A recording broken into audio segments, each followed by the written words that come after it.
کہ مسجد کے اندر جو پلاسٹک کی یا کھجور کی ٹوپیاں رکھی ہوتی ہیں کیا ان کو پہن کر نماز پڑھ سکتے ہیں؟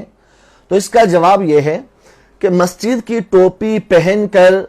نماز پڑھنے سے احتراز کرنا چاہیے، کیونکہ